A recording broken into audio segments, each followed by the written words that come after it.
Hey everybody, Kelly Flip with Kelly coming at you. How's everybody doing today? Good morning. So today, continuing on with asking the impossible questions, Tim Ferriss, on number 13. So number 13, let's bring it up here, is am I hunting antelope or field mice? So it's like an analogy, and this boils down to your strategy. So the analogy would be, if a lion, what does a lion stalk and hunt and kill and eat to sustain its life and be full and happy, and eats a lot of meat, so sleeps a lot, but which is cool. That's just a lion for you. But there's the old saying, go get 'em, tiger. So, like, how can we go get 'em, tiger? How can we be a lion? What can we take from nature, this analogy? And so if a lion was to eat field mice, the amount of energy that it would take for the lion to chase down the field mice and eat them would exceed the calorie intake of the field mice, so it would slowly die of starvation. Not the greatest strategy, right? So better for the lion to go after the antelope, which does take more energy and time and calorie output to get that antelope, but once it catches it, there's more than enough there to sustain it, or enough to sustain it, and it's quite a feast for that lion, so worth it, in the words of Deadpool. So maximum effort. Yeah, so the strategy, basically, go back to my notes here.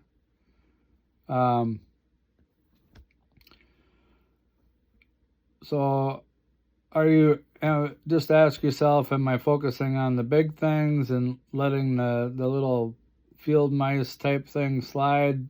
Don't sweat the small stuff. And let's see here. Wanted to catch one other thing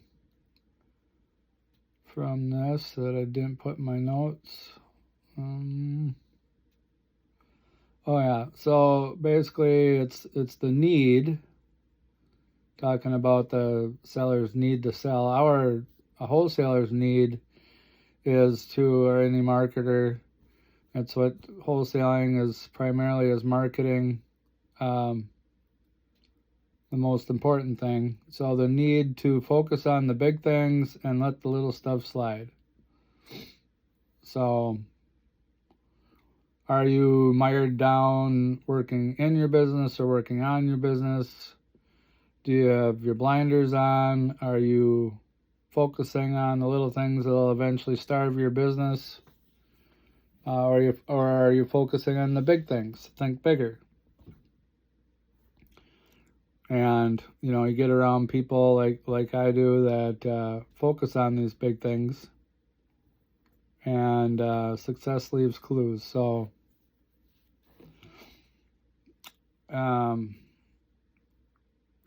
it says that if you focus on a little field mouse in the short term, that might give you a nice, warm, fuzzy, rewarding type feeling, but in the long run, you're going to die. So be careful of what you focus on. It's funny, but it's not, right? Because nobody wants to get eaten up financially. You don't want to live in a fox den. Move over, fox. You don't want the fox to leave the light on for you. So what you want to do, because now I'm at the beginning of the day, I don't want to look back at the end of the day and say, did I spend all day chasing field mice, or was I chasing the antelope? So at the beginning of my day, I've got a top 5 list, which could be a top 2 list, top however many lists, could be top 10, could be top 20. I would say the for sure you want to have a top 1 list. 2 might be better than 1, unless 1 is the only thing that you can get done all day. Maybe it's a big antelope.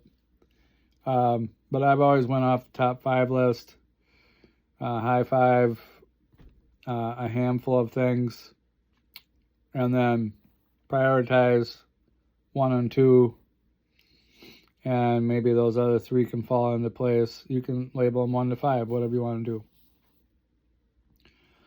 So, but before making this list, here's what are some good questions that we can ask ourselves to get ourselves in the right mindset for it to be going after the antelope.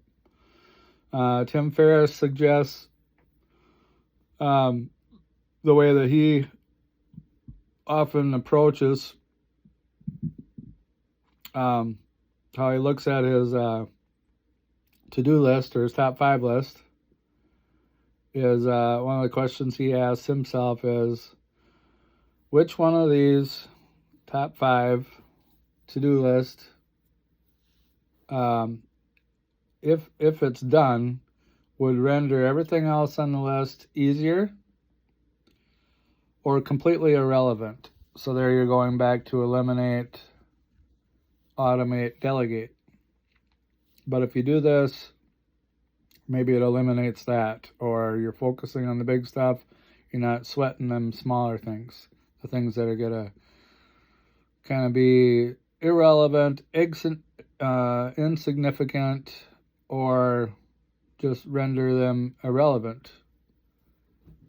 You're not sweating those small things. You're focusing on the bigger things, So, I mean, there's a lot of different analogies a guy can do. $1 at a time, 1 day at a time. But how are you going to spend your day? And we don't want to go after the field mouse, spending tons of time, tons of energy, tons of focus on one little morsel that ain't going to be enough to move the needle. So how can we apply this to wholesaling? So another question to ask when you're doing your top 5 is, I mean, like, what's most important to you? You're running a business, so money is going to be part of that. You could have all the money in the world, and if you don't have your health, what good is the money going to do you?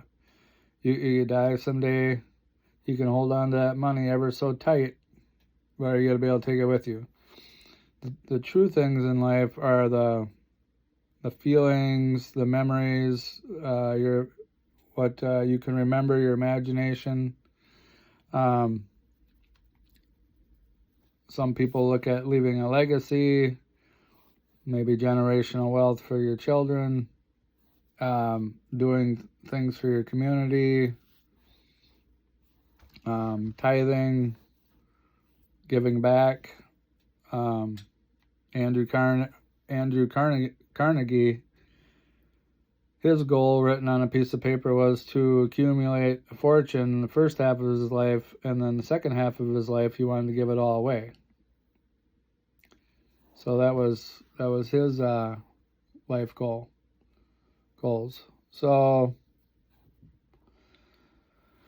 some of the questions you can ask are, what's the fastest way I can make money? And number 2 question is, what's the second fastest way I can make money, if that's your goal?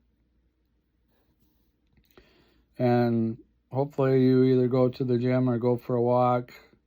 Maybe you do some push-ups, something to take care of yourself physically, break a sweat, get out in nature, get in the sunlight, fresh air, go for that walk. Maybe you like to go bicycle ride, think Ironman triathlon. Maybe you're into martial arts, however you stay fit. Yoga, stretches,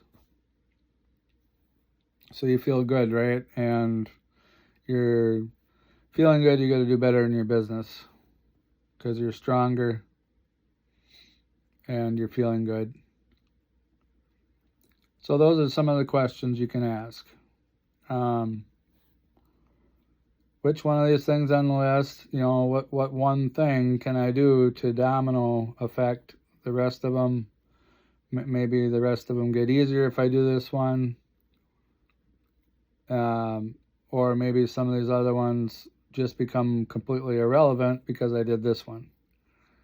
So we want to work smarter, not necessarily harder. So it's all about leverage, right? You got a big enough lever, you can move the world. And who do you know? Who can you call? That's that delegation or partnering, JVing type thing again. So, I'm going to go back to my notes here.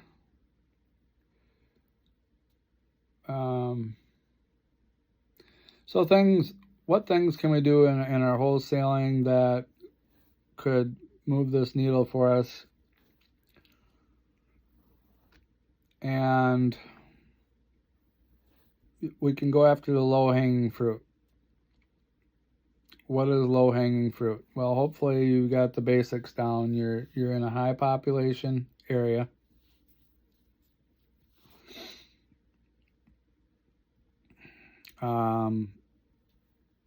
That could be around 100,000, maybe 50 to 100,000. You get into the bigger areas, like Dallas, Texas, or something where it's up above 200,000 population. It's going to be more saturated, but there are still deals there to be had.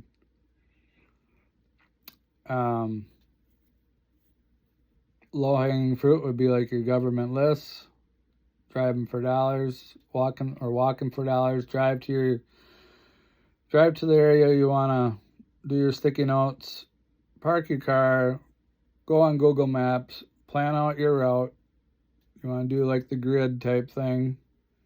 Okay, I'm starting here, I'm going up this street, I'm going to loop around, then I'm going to do the other tic-tac-toe, the other perpendicular grid. So first you do these, and then you come back on those streets, and you wind around, end up back at your vehicle. Then you get in your vehicle, you drive to the next little area you want to do in town there. And then eventually get out into 13 counties and do this. What cities are you going to target? So put out 100 sticky notes a day. Figure out which, plan your week and plan your month.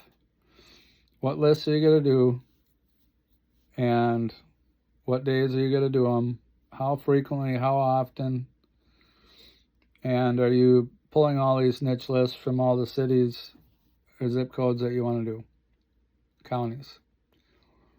So going after niche lists, pushing the P's, tax delinquency, tax liens, out-of-state owners, absentee seniors, vacants, code violations, stacked list. Now, are you gonna know that this particular property is stacked in 5 different places? Like, is it a vacant? Is it a code violation? Is it a this? Is it a that? You might not know it's got 5 stacks right off the bat, but you might smell some smoke and you might get 1 or 2. Now you got a stack, and over time, and when you're doing your research, you might a 3rd one come about, or maybe the seller passed away, deceased seller, and you don't even know they're deceased. It may not be come across your knowledge until a little further in the game. But you can start building this picture. It can get more and more. The story might come more and more together as you go about it.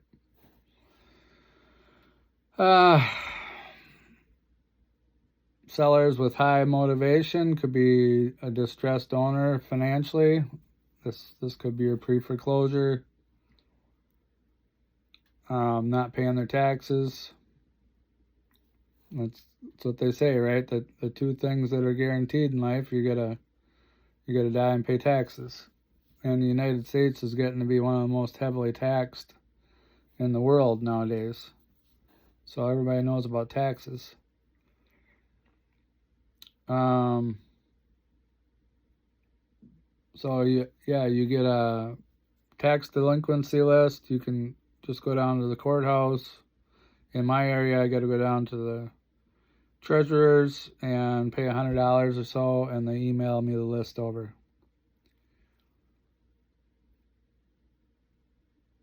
And if they're 2 years or more behind on taxes, then those are the ones to go after. I mean, they're not paying property tax. There's something up there, right? Some type of motivation. Either that, or they're using the not paying their taxes as a way to borrow money. So, and that's why we go 2 years or more instead of just 1 year. And there's more motivation there than that way.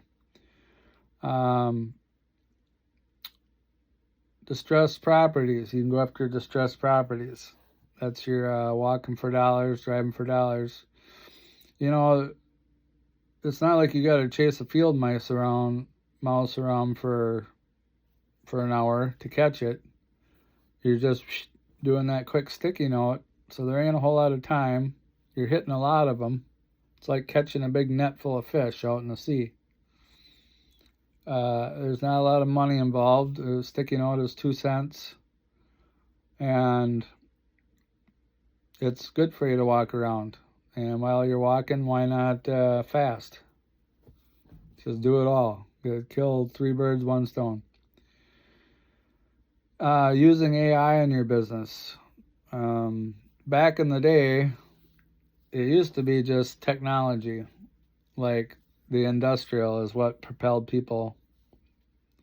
You know, machinery would make the job easier, faster, and you still want to use those tools. I've got a letter folder. I use my printer for printing envelopes and letters. I'm a little faster that way. So if they get my letter before yours and I get it under contract, well, sorry, but there is speed to lead. And then can you also provide the best solution for their problem? Or at least they believe that. So, when you're doing your top 5 list, just ask yourself which one of these is the antelope. Am I going after the antelope? If I get this done, this to-do list item, this top 5 task of the day, you don't manage time. You're just scheduling tasks throughout the day, right? Time's an illusion anyway, but if I got this done, would it render all the rest either easier or completely irrelevant? The overall goal is to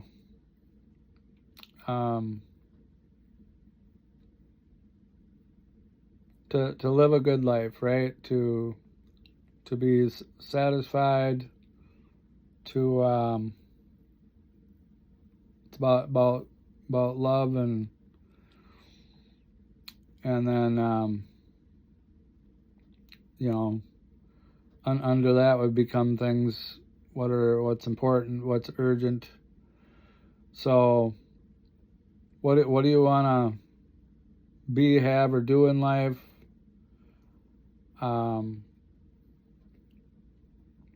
What's your ideal scene? Another good question to ask would be, if money wasn't an object, what would I do today? Let your imagination go wild with it. And then what's the fastest way to make money? What's the second fastest way? And maybe go over what your priorities are. Is your priority health? Is it relationships? Is it money? What is it? And we do need a certain amount of money to get by in life. And if you're not doing so well financially, maybe it's time to take a deep dive, take a really good look at, are you living under your means? Are you overspending? What seems to be the issue here? And family first and all this good stuff. So, well, that's enough for today. This is Kelly. Found any value? Smash the like button, subscribe, and we'll talk to you guys later. Kelly out.